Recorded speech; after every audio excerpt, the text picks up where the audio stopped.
Welcome, curious minds, to another deep dive. Great to be here. Today, we're plunging headfirst into, well, a truly fascinating and ever-evolving corner of the digital world. We're talking about the sprawling landscape of cybersecurity and hacking podcasts. Yeah, it's kind of amazing when you think about it. Think about it.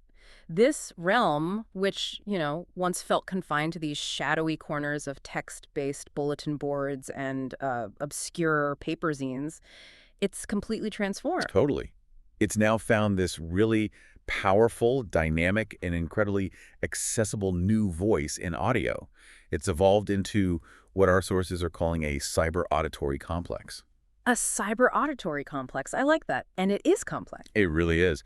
What used to be a pretty niche domain, often communicated in technical jargon only a few people understood, has just blossomed into this incredibly diverse ecosystem. It really has. It offers, well, everything. From these slickly produced, narrative-driven investigations that honestly rival Hollywood thrillers. Right, some of them are just gripping. To completely unfiltered, community-driven discussions that, truly carry the torch of that early hacker culture forward. And that sheer volume, the diversity, Yeah. it can be, well, a bit daunting if you're trying to figure out where to even start. Exactly. So our mission today is to give you a genuine shortcut, a way to get well-informed without getting lost. We're going to try and extract the most important nuggets of knowledge, maybe some surprising facts about how this whole medium has matured right alongside the cybersecurity field itself. Yeah, we'll trace its evolution from those early, often very technical broadcasts Very niche back then. to the sophisticated narratives you hear today, and then maybe look at where it's all heading next. So by the end of this deep dive, the idea is you'll gain a pretty comprehensive understanding of the different types of cybersecurity audio content out there. We'll introduce you to the titans of the trade, the shows that have undeniably defined the genre. And maybe most importantly, we'll equip you with the insights to kind of curate your own personal audio feed, something that keeps you not just informed, but genuinely interested, engaged, and, yeah, even entertained. Okay, so where did this all begin? This journey from niche chatter to, a global phenomenon? Well, it really traces back to the genesis of this whole movement, and it's a story that, interestingly, mirrors the maturation of the cybersecurity field itself. Right. Before podcasts, these conversations, they were often happening in, private forums or specialized conferences, right? Very closed off. Exactly. But then came the early pioneers, the trailblazers. Yeah. Shows like Security Now. Yeah. Can you believe that launched way back in 2005? 2005. That's ancient history in tech terms. It really is. And Risky Business, which started its run in 2007. And these weren't just, casual chats. They were foundational, weren't they? Oh, absolutely.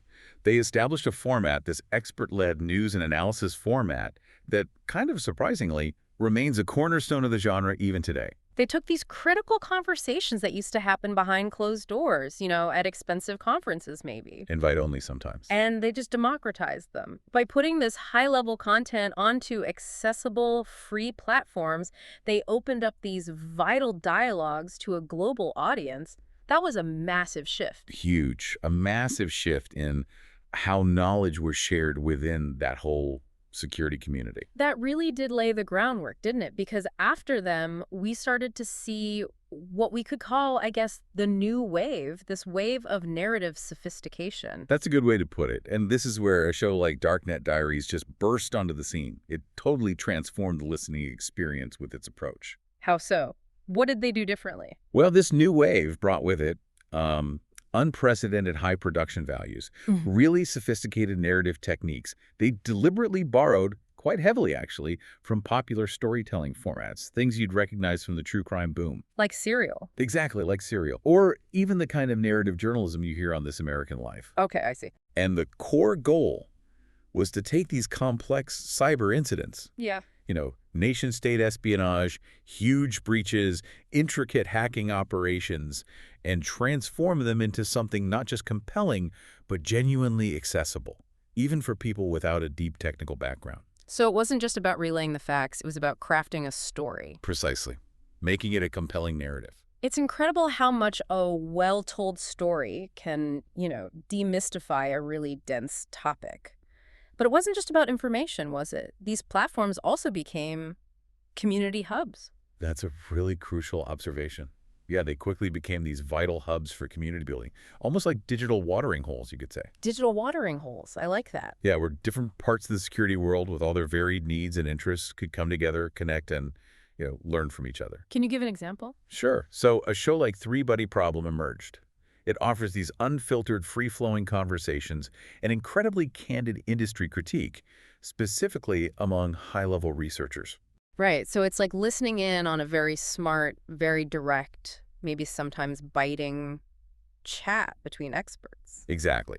Experts who aren't afraid to challenge assumptions or, call out marketing hype.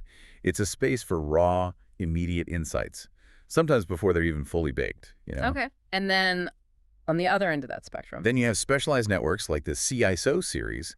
This is an initiative that specifically fosters a community among executive-level leaders. Chief Information Security Officers, their teams. So the top brass? Pretty much. Yeah. And they discuss strategy, management, risk. But, and this is key, they do it in the precise language of the boardroom. Which is essential for that audience, right? To translate the tech stuff into business terms. Absolutely essential. It connects directly to the maturation of the cybersecurity field itself. As the industry got more diverse, more professionalized, the audio medium just proved incredibly agile, really responsive.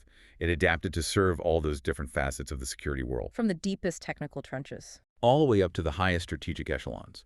It's truly a living reflection of how the field has grown. So, okay, if you're standing there looking at this huge audio world, trying to figure out where to start, it seems essential to understand the distinct genres. It's like needing a map, right? Exactly. To navigate this crowded landscape effectively, you really need a taxonomy, a framework. You need to understand what each type of show offers, who it's for, and what unique value it brings to your listening habits. Okay, let's map it out then. Where do we start? Let's break it down. Starting with what many listeners probably think of first when they imagine cybersecurity stories, the narrative deep dives and true cybercrime. Ah, the storytellers. Right. These are the shows that really push the boundaries of audio storytelling. They borrow heavily from journalistic techniques, narrative techniques. Their core focus is taking those historical hacks, complex espionage campaigns, major breaches, and turning them into these gripping audio narratives. Yeah, they prioritize plot, character development, suspense, making technically dense subjects feel incredibly accessible, compelling even. Their genius, I think, is revealing the human motivations behind it all. Greed, curiosity, justice, how those things drive even the most complex technical events. It makes the why just as compelling as the how. Absolutely.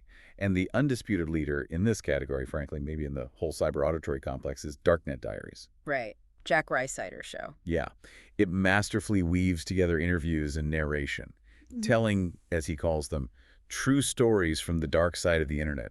It really takes listeners into that clandestine world. And it's joined by shows like Malicious Life. Yes, Malicious Life is great. It focuses specifically on the history and evolution of cybercrime.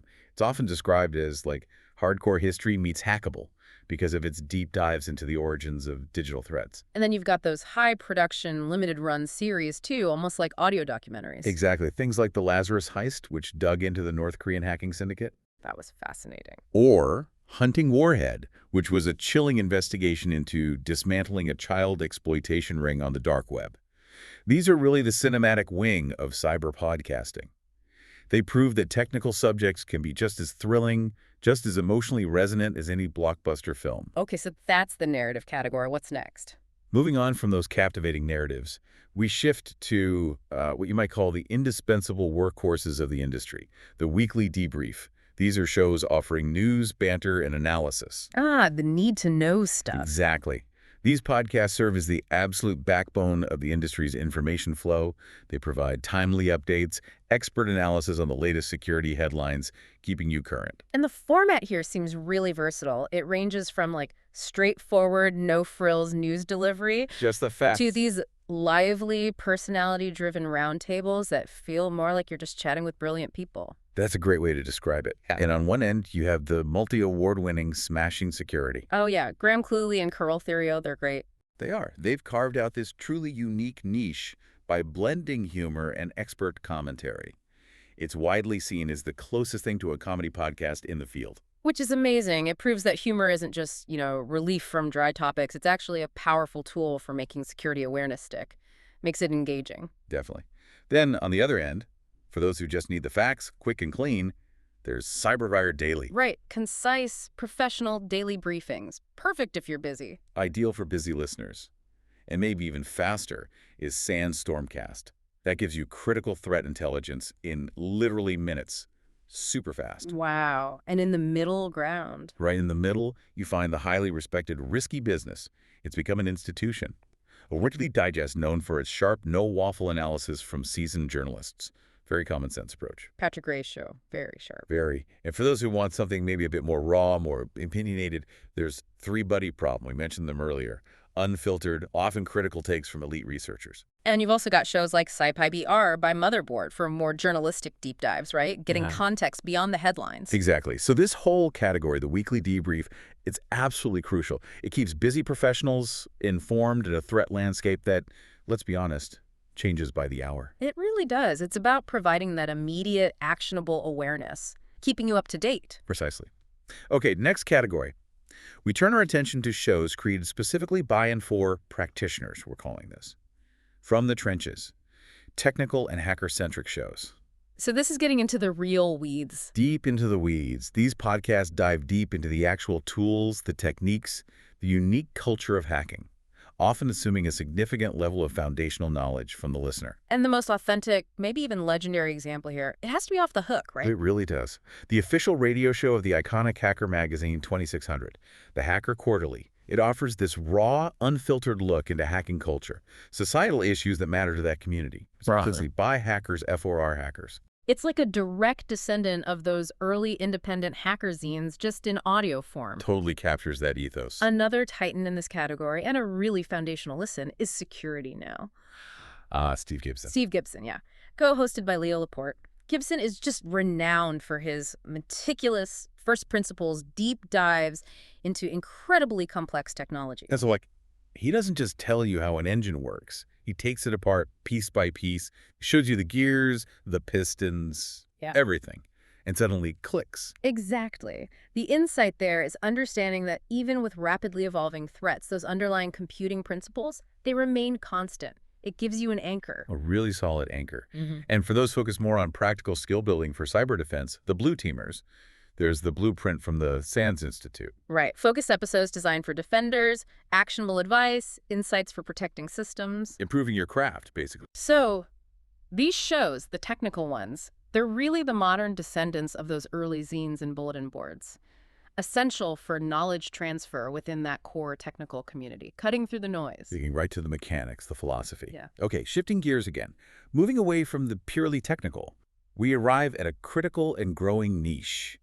The human element, focusing on social engineering and psychology. The people problem. The perpetual people problem. These podcasts explore the non-technical side of security.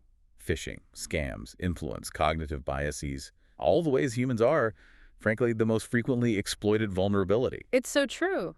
Your tech can be amazing, but if someone clicks the wrong link... Game over sometimes. The leading show here is Hacking Humans. It masterfully balances educational content with these really entertaining deconstructions of real-world scams. They cover everything, right? AI-generated celebrity scams, business email compromise, showing how everyday psychology gets weaponized. They do. And it's wonderfully complemented by the Social Engineer podcast. That takes an even deeper dive into the psychology of influence deception. Often features interviews with experts in communication, behavioral science. Even magicians, I heard. Masters of misdirection. Yeah. Which is brilliant, right? The fact that this genre is growing so much reflects the industry finally recognizing that effective security is just as much about understanding human behavior as it is about technology. This category helps you understand that number one vulnerability, people. Absolutely. And finally, for those operating at the strategic level. Right. We have the C-suite briefing, focused on leadership and business risk. This category is tailored specifically for CISOs, other executives, managers. Translating the tech threats into business strategy, risk management, compliance, leadership, that kind of thing. Exactly. Boardroom language again. The landscape here includes comprehensive offerings like the CISO Series podcast and CISO Tradecraft. They cover everything from ransomware negotiations to product security. And others are more specific, like the Cloud Security podcast, focusing on executive concerns like cloud governance. Yep. Or Hacker Valley Studio, which explores career paths, personal stories of cybersecurity leaders. offering insights into climbing that ladder. The very existence of this whole genre, all these C-suite shows, it's a powerful indicator of how cybersecurity has evolved, isn't it? Absolutely. It's gone from being this siloed IT function, It's in the basement somewhere. right, to being a core strategic concern for every modern enterprise. And for you, the listener, it gives you crucial insights into that strategic side, how technical defenses actually align with business objectives. Okay, that's a great breakdown of the landscape. But what's really fascinating, as you mentioned earlier, is how this diverse podcasting world is more than just genres.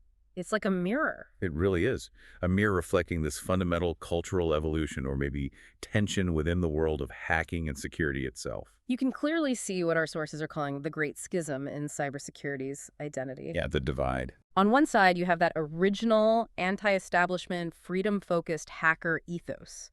That worldview is perfectly captured by Off the Hook, broadcasting since 1988. Incredible longevity. It's explicitly from the hacker's view, focused on exposing flaws, threats from an increasingly Orwellian society. That's the counterculture roots, right? Asking, what can we break to learn? Definitely represents that pull. And then on the exact opposite side of this cultural divide, you have the highly professionalized, corporate integrated industry that cybersecurity has become. This is where you see that explosion of podcasts aimed squarely at the C-suite. The virtual CISO podcasts, CSO Talk, Cyber Risk Management podcast. Their discussions revolve not around challenging systems or exploring vulns for knowledge's sake, but defending existing systems, ensuring compliance, managing business risk, integrating security into corporate strategy, asking, how can we defend and comply? And that contrast, that inherent tension between those rebellious roots and the corporate present, that's the Great Schism, a fundamental philosophical divide. It is. But here's where it gets really interesting, I think. Some of the most influential and important podcasts, they actually act as a great bridge between these two seemingly disparate worlds. So they don't just sit on one side or the other, they actively connect them. How does that work? They absolutely do. Take Risky Business, for instance. Hosted by a seasoned journalist, Pat Gray.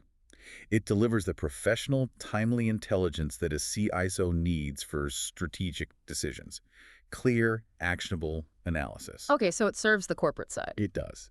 But simultaneously, it maintains this critical, independent perspective that's highly respected by the more skeptical, hacker-minded listener. Gray's journalistic integrity means he's not afraid to call out marketing fluff or industry shortcomings. Ah, so that resonates with the hacker ethos of truth and transparency. Exactly. It genuinely speaks to both sides of that divide. It bridges it. And Darknet Diaries, you mentioned it earlier, has maybe been more powerful in this bridging role. I think it is. Because by focusing on the human stories of hackers, pen testers, cyber criminals, and presenting them with high-quality, empathetic storytelling, it humanizes figures who are often just demonized by the mainstream or corporate world. You start to understand their motivations, their struggles, maybe their ethical lines, or lack thereof. Spot on. It makes their motivations and methods understandable to a corporate audience who might otherwise just see faceless threats. But it remains authentic to the technical and hacker community. It effectively translates one culture for the other. Bridging that schism. Right. And these bridge podcasts, they are arguably the most important. They foster that cross-domain understanding that's necessary for the entire field to advance, making the complex relatable, the misunderstood understandable. Okay, now that we've mapped the landscape and the cultural divides, let's really dive deep into some of the titans, the essential listens. Let's do it. Starting with Darknet Diaries. We've touched on it, but it really is the undisputed king of narrative cyber storytelling. Its core idea. True stories from the dark side of the internet. And the execution is just superb. That narrative sophistication, drawing comparisons to mainstream hits like This American Life. It turns abstract concepts, 0 days, breaches, espionage, into compelling human dramas. Yeah, its brilliance is making the human element, the why behind the hacks, as engaging as the technical how. And the host, Jack Rysider, is key. He comes from a network security background, SOC analyst, so he knows the tech. He gets the intricacies. But his real talent is as this deliberated storyteller, an audio journalist.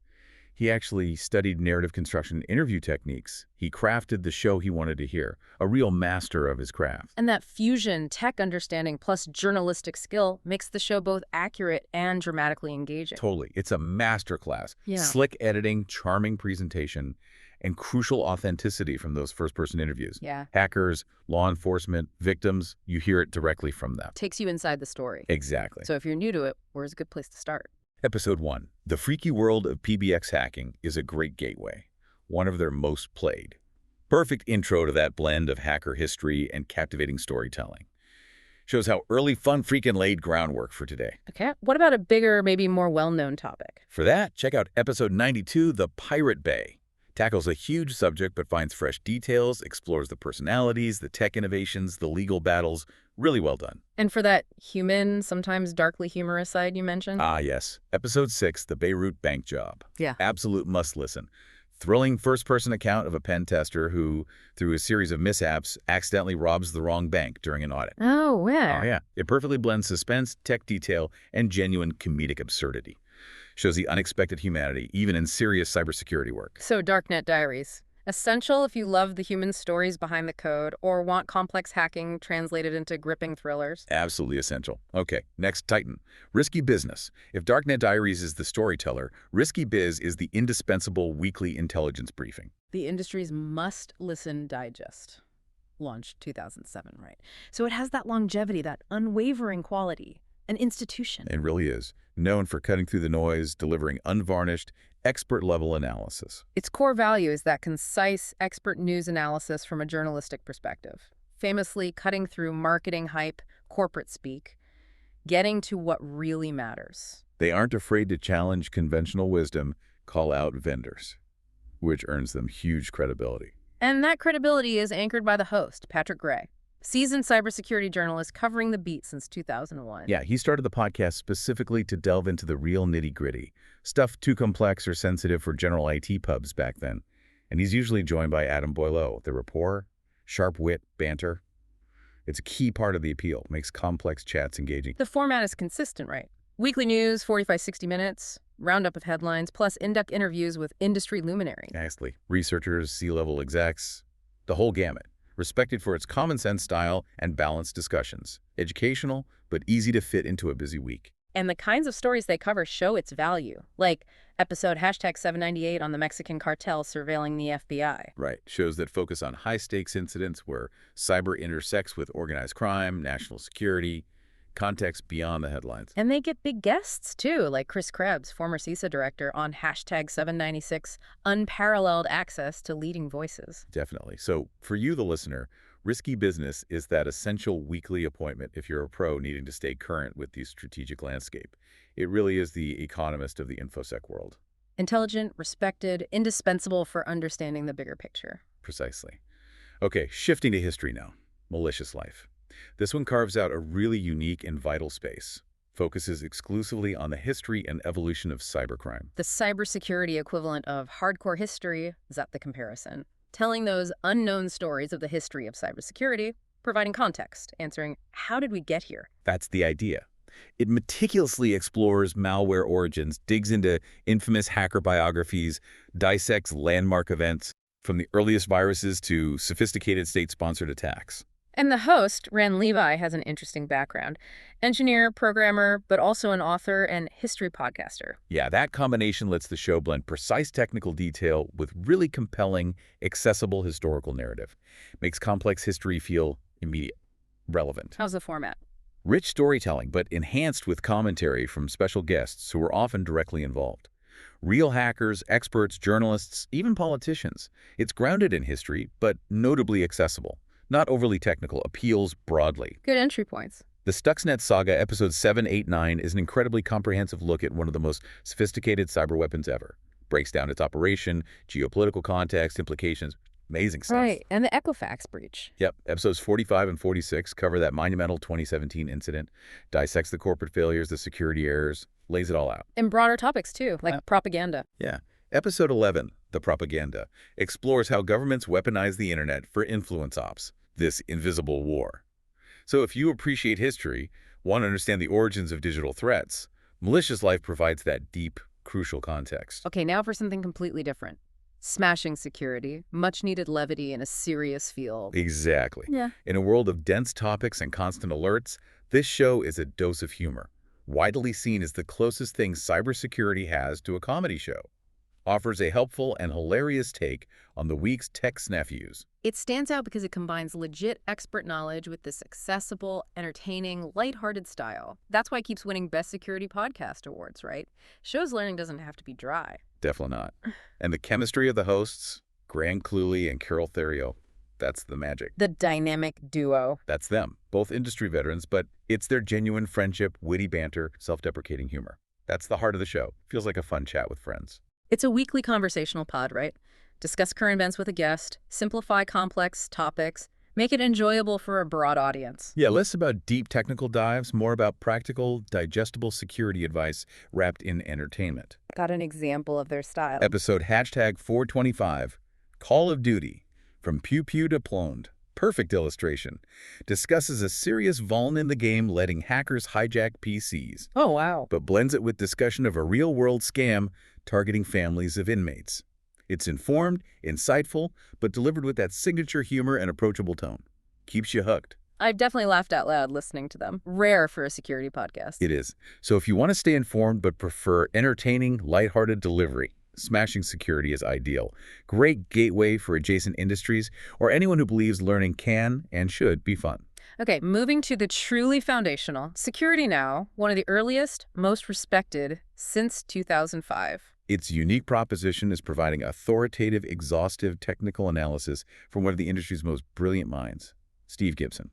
It's for listeners who aren't satisfied with what happened, but need to know precisely how it happened at that fundamental, technical, first principles level. And Gibson's credibility is immense. Legendary figure.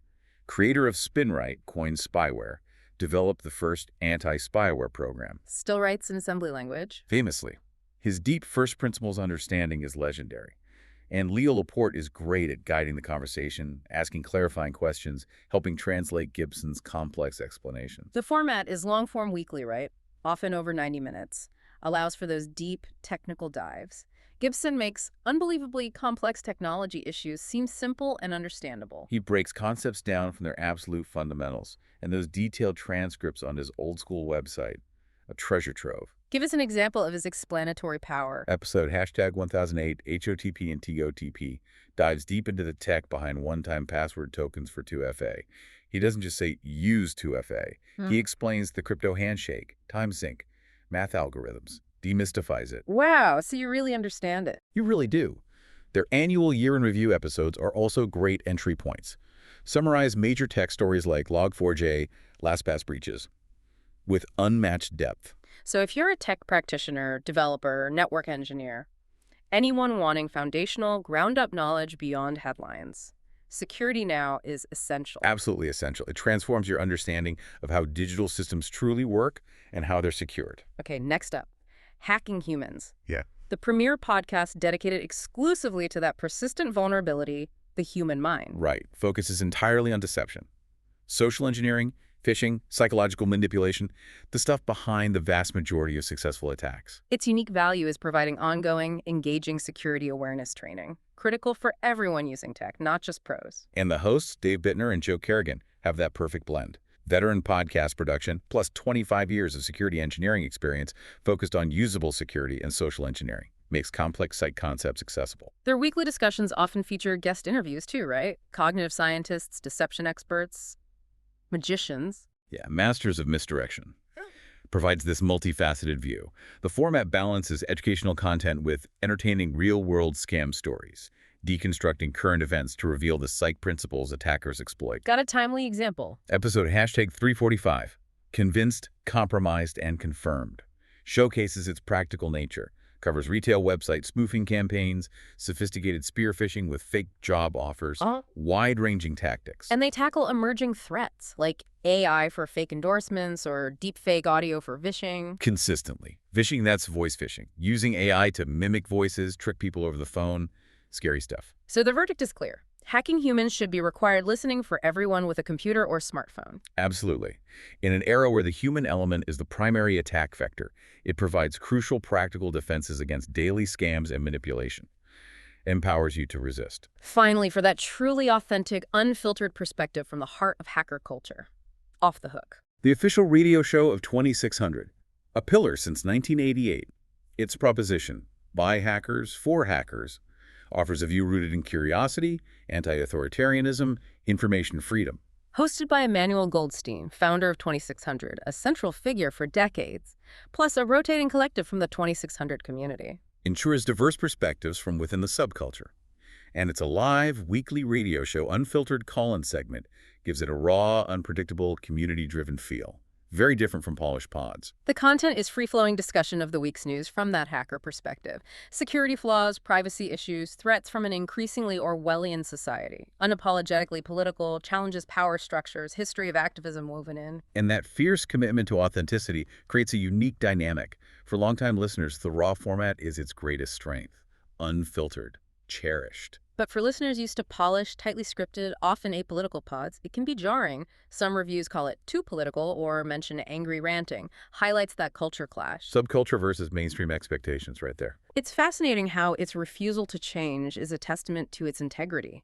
Recent episodes still tackle major issues, right? Like signal security failures, activist arrests, AI bias. Highly relevant, even if the style is distinct. Very distinct. So if you want to understand the philosophical, political, cultural roots of the hacker world, Off the Hook is primary source material. Not always polished, but always real. A unique window. Okay, so beyond these titans, there's a vibrant second tier. Podcasts for more specific interests, definitely worth adding to your watch list. Absolutely. You've got Cyber Burr by Motherboard for the news obsessed. Deep journalistic context, reporters breaking stories, that crucial behind-the-headlines view. Then Hacker Valley Studio for career-focused pros. Leadership, career paths, the human side, interviews with leaders. For blue teamers, defenders.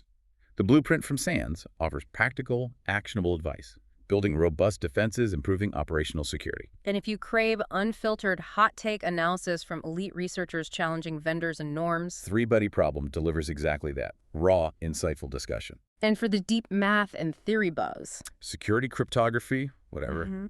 Caters to that crucial niche. Makes complex crypto concepts accessible through engaging discussions with experts. Now, let's turn to something really unique, a phenomenon deserving a case study. Cyber Midnight Club. Ah, yes. This one really pushes the boundaries of what a deep dive podcast can be. Trailblazing daily true crime pod, hosted by Uruguayan cybersecurity expert Alberto Daniel Hill. Deeply personal, raw, highly unconventional format. And the podcast is tied directly to Hill's persona, isn't it? He's framed as this trailblazing expert, crypto, blockchain, working with law enforcement. Significant expertise, but dramatically juxtaposed with the central hook. Hill is the first person in Uruguay to serve prison for a computer-related crime. That duality, expert and convict, gives him this unique, maybe controversial, but undeniable authority. And the foundational narrative? It repeatedly claims he was convicted of a crime he isn't guilty of, perhaps one which never happened. That's the claim. The story is, his imprisonment resulted from trying to responsibly disclose a vulnerability to authorities, only to face prosecution due to alleged police misconduct and incompetence. This alleged wrongful conviction is the podcast's powerful origin story. Frames him as a martyr of a flawed system. And a key part of his appeal is this radical transparency, openly disclosing personal info, being hacked himself, past mistakes. Yeah, it's described as a deliberate strategy to disarm skepticism and build immense trust. Calculated candor fosters this incredibly powerful bond with his audience, transforms listeners into engaged followers, invested in his story, his advocacy. His transformation journey is also central. Background working on traumatic child exploitation cases, burnout, then imprisonment, then reemergence as a media figure. Right, his initial unfiltered outpouring of anger evolved into what sources call a calculated strategic move for global reach and ultimately vindication and impact. It's presented as resilience, rebirth, a quest for justice. And what's really remarkable is the claimed real-world impact. The podcast asserts Hill's campaign led to significant tangible impact on Uruguay's cybersecurity and legal system. Yeah, claims include removal of officials, a new cybercrime unit, even advising the Uruguayan Congress on new legislation. It's positioned not just as discussion, but as a platform actively shaping policy, bringing concrete changes. The production model is also really unconventional. Mostly raw, unscripted, live conversations from X spaces. Exactly. Live first, immediate, unfiltered, often broadcast daily. Which leads to this aesthetic of chaos. Technical glitches, audio dropouts, funny caption misinterpretations, creates an unpolished, in-the-moment feel. It does. Appeals to listeners who value being in the room over pristine audio. naturally selects for a dedicated in-group. But it can be a barrier for casual listeners used to polished content. And prolific, but unpredictable, daily schedule, but lengths vary wildly, 6 minutes to over 3 hours. Totally depends on the live conversation flow. And titles like 1, 2, 3 makes discovery and navigating the backlog a real challenge for newcomers. But a key strength of that X Spaces format is convening this exceptionally diverse panel. Unparalleled, really. Victim advocates, cyber pros, a reformed high-profile cyber criminal, even an active black hat activist from Anonymous. Bringing such disparate voices into public dialogue, people who might hesitate for formal interviews. That's rare and provides unique perspectives. And the themes covered are vast. Hacker culture, dark web tools, but also specific crimes like romance scams, AI deepfakes, sextortion, offering 360-degree views. Yep. Voices from victims, advocates, sometimes even perpetrators. It's also a vocal platform for surveillance, digital rights, claims of grave vulnerabilities in Apple Android, strong advocacy for Signal, VPNs, Linux. And critiques of legal systems, especially in Latin America, lack of cyber expertise, with his own conviction as a case study. Central recurring theme, particularly concerning Mexico, narco states, Pegasus spyware. But it's not all serious. They have personal, humorous community segments, too. King Burrito's world domination plans. Banter, music, inside jokes. Crucial for building that tight-knit community. So putting it all together, Cyber Midnight Club, it transcends conventional true crime. Prioritizes live, ongoing dialogue over recounting past events. That's the analysis. Its distinct value proposition rests on radical authenticity, unprecedented access, demonstrable, tangible impact. It pioneers a new form of activist media, a public square for digital restorative justice, facilitating communication between stakeholders to repair harm, prevent future incidents. But it faces challenges: scalability, key person risk with Hill, monetization difficulties due to the raw nature. Significant challenges. But its deep community engagement is a powerful asset. Sources suggest strategic bifurcation for future growth. Meaning? Keep the raw daily stream for loyalists, but also create a separate, highly produced best-of episode weekly or monthly for wider discovery. Dual approach. Growth without alienating the core. Right. Could also formalize the community, Discord, Patreon, structure advocacy through a nonprofit, unlock funding, legitimize impact, provide stability, shows how independent media can affect change. Wow. Okay, so, as you can definitely tell, this rich and varied landscape of hacking and cybersecurity podcasts offers just a wealth of knowledge and entertainment for every type of listener. It really does. The key is moving beyond just random sampling. It's about truly curating a personal feed, tailored precisely to your specific needs, your interests, even your preferred listening style. And the most effective approach, we think, is often a blended one, combining different formats, gaining a truly well-rounded, holistic perspective on this complex field. It's like building your own specialized learning curriculum, perfectly tailored just for you. Exactly. So if you love true crime and history... Definitely pair Darknet Diaries with Malicious Life. Yeah. Maybe add The Lazarus Heist for those high-production docuseries. For the busy practitioner needing to stay ahead. Combine Sandstormcast or Cyberwire Daily for quick updates with risky business for that essential weekly strategic analysis. If you're a technical skill builder wanting the how, dive into Security Now for foundational knowledge. Complement with the Blueprint for practical defense skills. Add Off the Hook for that raw hacker culture. if the human element in security awareness is your focus, Hacking Humans is an absolute must-listen. Maybe pair it with the Social Engineer podcast for deeper psych insights. and for executives and leaders translating tech to strategy. Check out Hacker Valley Studio for career insights. Add a CISO-specific show like CISO Tradecraft for risk and governance at the boardroom level. Ultimately, that comprehensive understanding comes from listening across these categories, pairing a technical show with a narrative one, a daily brief with a historical deep dive. It creates a more holistic, nuanced, richer perspective. Absolutely. The modern cyber auditory complex is this vast, incredibly rewarding world to explore. Endless opportunities to learn, be entertained, and ultimately stay more secure in your digital life. So the question for you is, what new perspective will you seek out next to deepen your understanding of this ever-evolving digital world?